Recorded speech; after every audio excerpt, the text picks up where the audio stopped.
Okay, hello everyone, welcome back to the Ness River Railroad. Yet more work continues on the extension. Just when we thought it was all sorted, a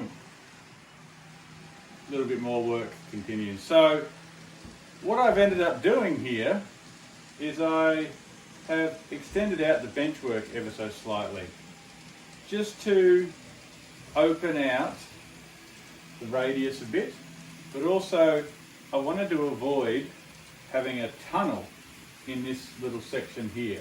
I've got a tunnel further along, but I wanted to avoid having a tunnel there. So I've expanded the bench work, and as you can see, I've started laying in some more styrene sheeting. But one thing, all this work to open out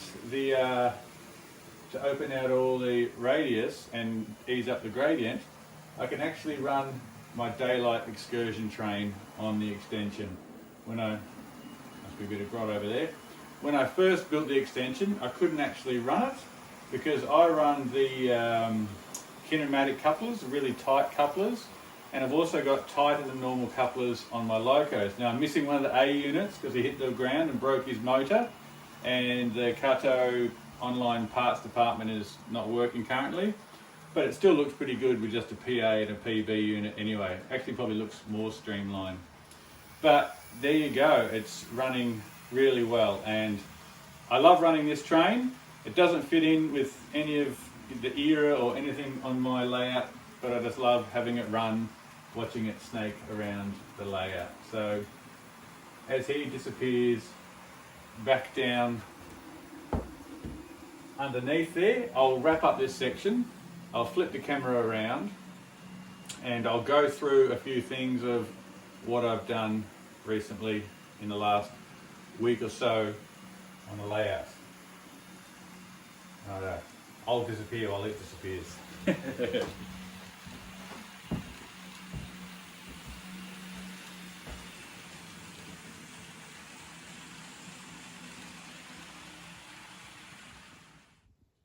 Okay everyone, I hope you can hear me all right. So, what I was explaining, now the original bench work used to come out to just there, okay? And the original sub-road bed was actually about where my index finger is there, and it meant I would have had to have a tunnel. And I didn't really want to have a tunnel there. So what I've done is I've extended out the bench work. And as you can see, I've employed the laminating technique yet again, which is what I used for the spline. And it's worked quite well, okay? So that's allowed me to bring the line out, and I can have some scenery there, rock work or shallow banks and trees. And what I've also been able to do, this here area where my left hand is, and that's the bench, that's the sort of the nudge area. All right, so if you see that, that's if we're going to bump into the bench, that's about the spot. So that's actually given a bit of a safety margin if something was to get bumped as a train's going here. If it was to come outside, it's not going to go shoo, poof onto the ground. Okay. So, and we can see I've started laying in more extruded polystyrene sheeting. Okay. I am going to work on access from underneath just in case I do need to get somewhere into that little tunnel. But my tunnel portal, you can see here, starts there, and then it's probably going to pop out around here somewhere, maybe sort of deeper back down in there, and I'll shape that down. Okay. So yeah, I'm really quite happy with how that's gone. All right, and I think I've showed you guys already shaping up all of that area and everything. But one other thing I've had to do is I've actually had to add a bit more bracing underneath the bench work as well. I found this corner was a bit wobbly, a bit shaky.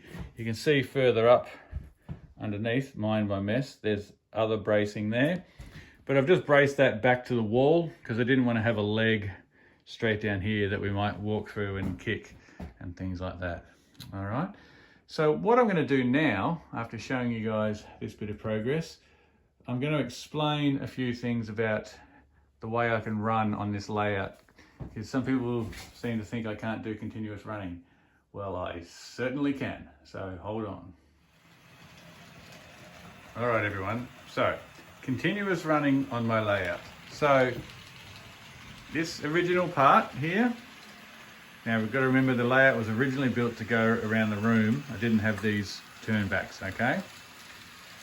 So I've installed these return loops here, and it goes down the back where he's about to go, under the peninsula, and then back out, and then back up along the outside there. So let me, with the joy of editing, we'll meet him when he comes out the other side. All right, everyone, so here we are, back on the other side, mind the mess. And we have these 2 points here and this return loop, right? Now, in the original room, the layout would have gone across and then joined up over there and about where I'm standing with in the old door, okay? So I can have this set like this, and that is continuous running, okay? You'll just do the loops. Each time through the peninsula, he'll go, one way he'll go over, the other way he'll come under, okay? So that's our continual running. All right, I'll let him do another lap and then I'll bring you guys back to another point. Just a brief interruption. The next section was meant to be me showing you guys flicking the switch on the peninsula up to the extension or to the tipple, but I pressed record at the wrong time and I recorded the floor and not me talking. So anyway, so in this section, I was explaining how if I flick the switch, the number 10, the long one, coming up the peninsula, that it sends up to the upper deck. Right, I hope that makes sense. All right, there he goes. Bit of highball and past the tipple. All right, we'll come back to him in a second.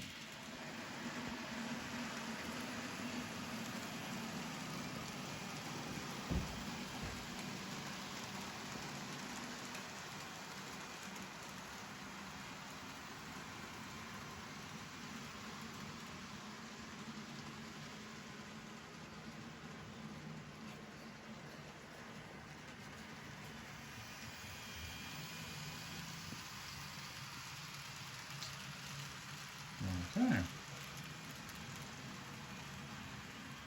So once again, forgive the mess, but if I come back to these 2 points here in this loop, I've set him to go out towards me there, and then if I flick this switch, alright, and down he comes off the extension.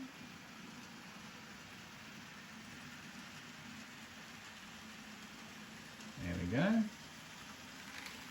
I now have continuous running of the upper level and a little bit of the lower level, okay? So now with the point that I threw just there, it'll stay on this side of the layout, okay? Won't come back to here. Right, bear with me. Okay everyone, so that's tonight's update. Now, I'll be going in for my operation on my jaw this week, so I'm not sure when the next update will be. Hopefully soon. It takes a lot to stop me talking. Isn't that right, McGarry? So yeah, we'll see how that goes. But I hope that's, yeah, just a little bit more progress on the peninsula. I always love getting the daylight out and running that. True to form, it started messing around on me just as I started filming, which is always the way. And yeah, you can see everyone, I got new peepers, got new glasses there. My close-up vision has deteriorated. My long vision is fine, but what it means is I can actually now see some of the detail parts. So I might be able to fit the detail parts to my scale trains, locos, fingers crossed. And I've also sent away a couple of locos to get decoders put in them or fixed or adjusted. So I'll hopefully have them back in a couple of weeks as well and get them running on the layouts. But yeah, thanks everyone for watching. Like it, subscribe, all that sort of stuff. Now, apparently, the way YouTube has changed their algorithms, if you don't like the videos or interact, I'll drop off your feed. I don't know. It doesn't really matter, does it? So, yeah, and I hope that little explanation of how my layout can run, you know, showed you guys what it can do. Unfortunately, I've sort of tried to fit a half-built layout into this room and then had to make it fit.